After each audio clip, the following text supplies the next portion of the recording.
Okay, great. Sorry for the delay.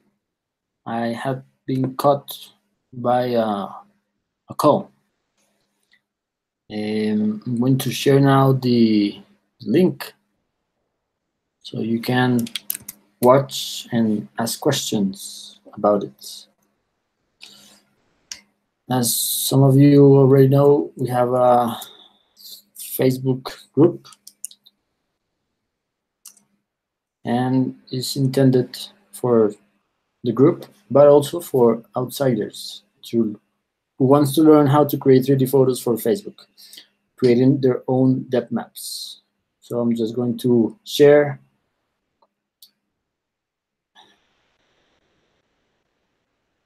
Oh, wait a second.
As you can see, I'm okay, great. Who else is watching? I'm newly on this, but it's good to learn.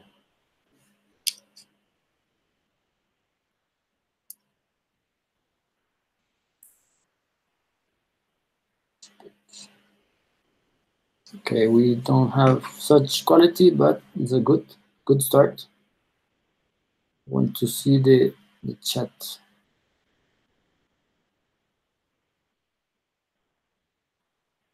Cards.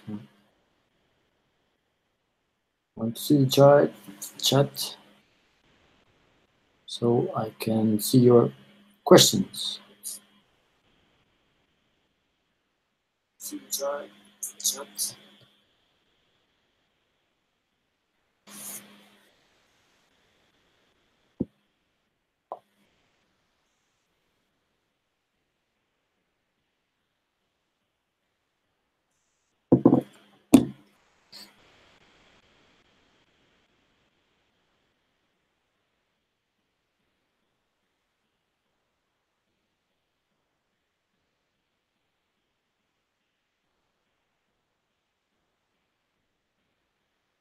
Can someone?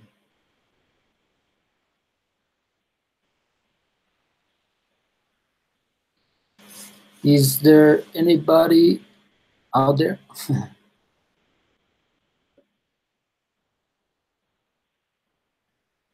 4 viewers.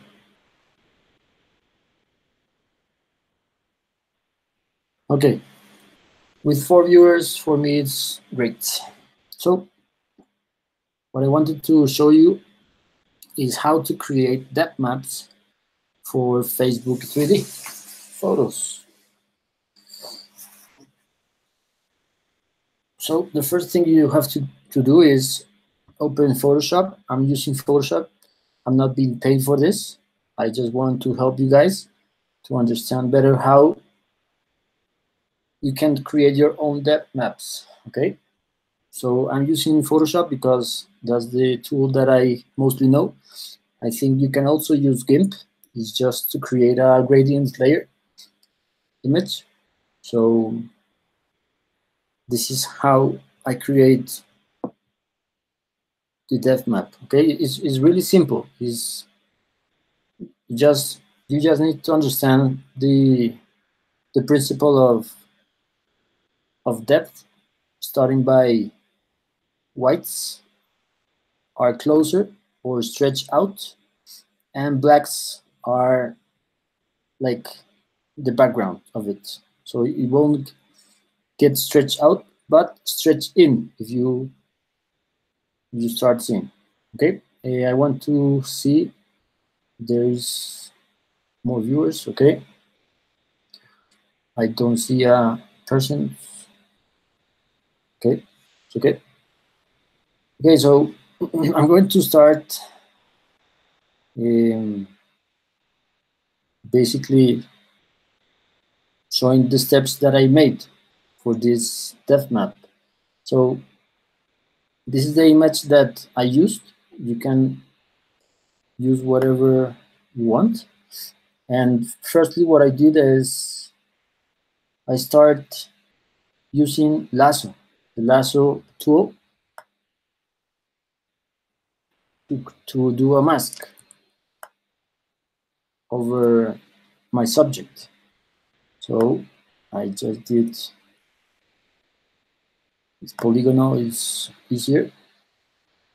For example, this is me with Ben Claremont, and I just start doing a mask because I want me and for a start to be like in the foreground of this image. Yes. So of course, if you are a better Photoshop user than me, you will be great, even better. But this is what I know. So this is why I want to show you how to create the gradients. And I didn't do it correctly.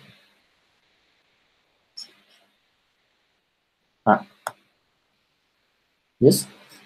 Photoshop, if you don't know, it works with layers.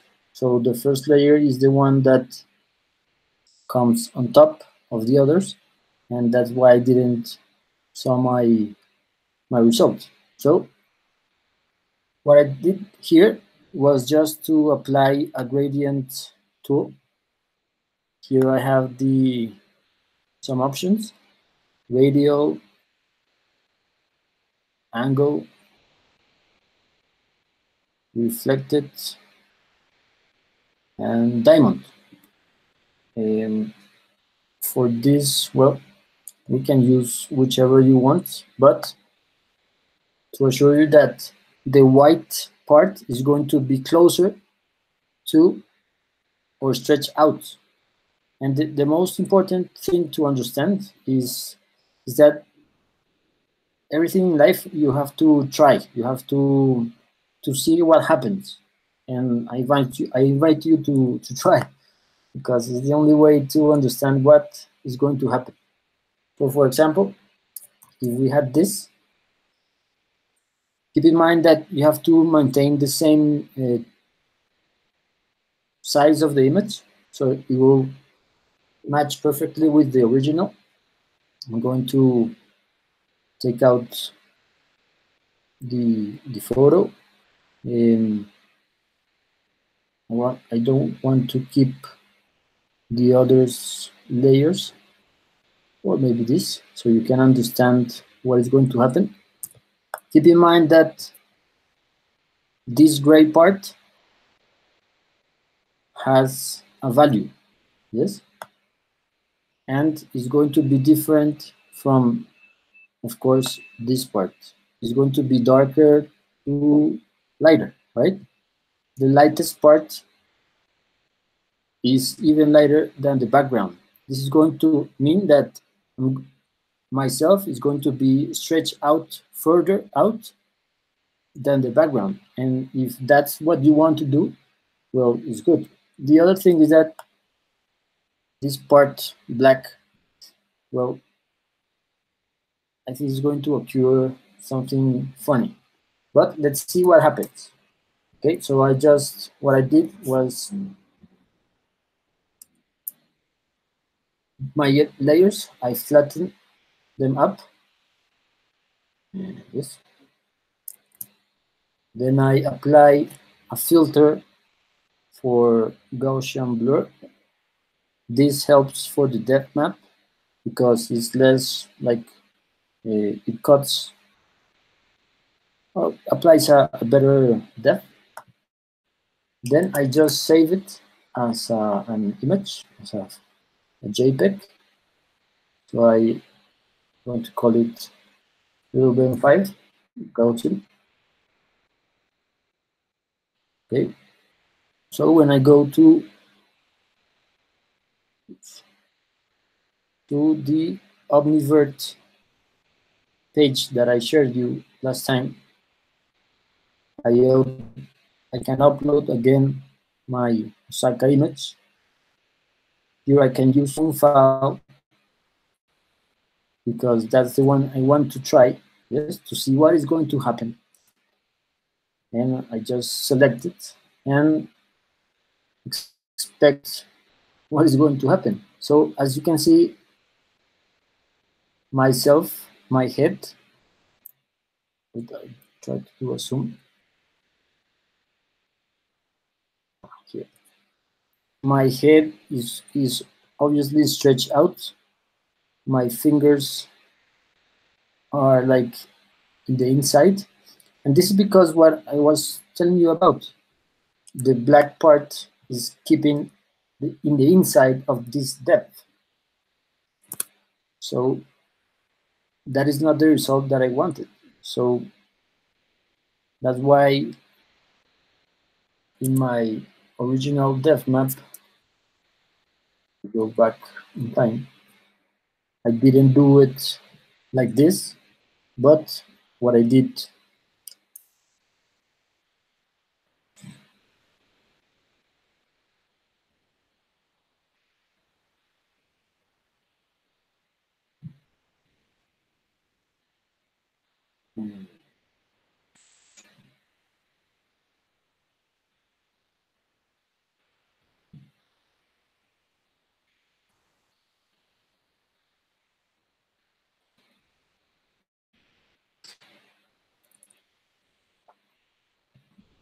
before was just leave it with a constant color, because I didn't want it to have that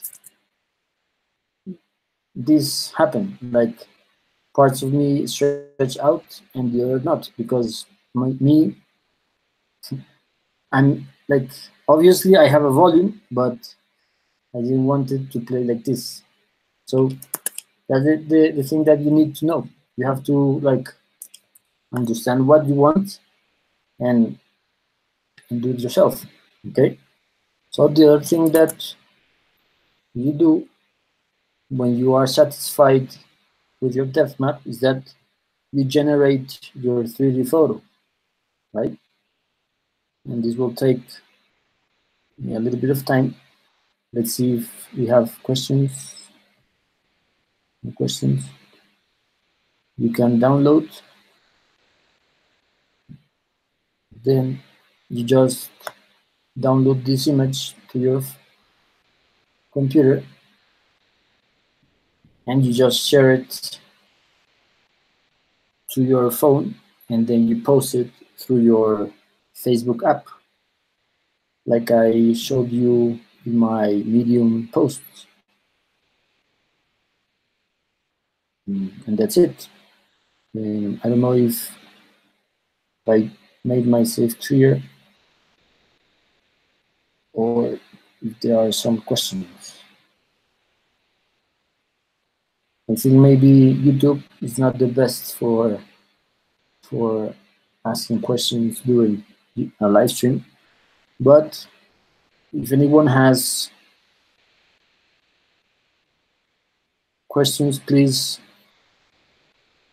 add some comments in the Facebook 3D group, and I'll be more than happy to share my knowledge. Take care. Bye-bye.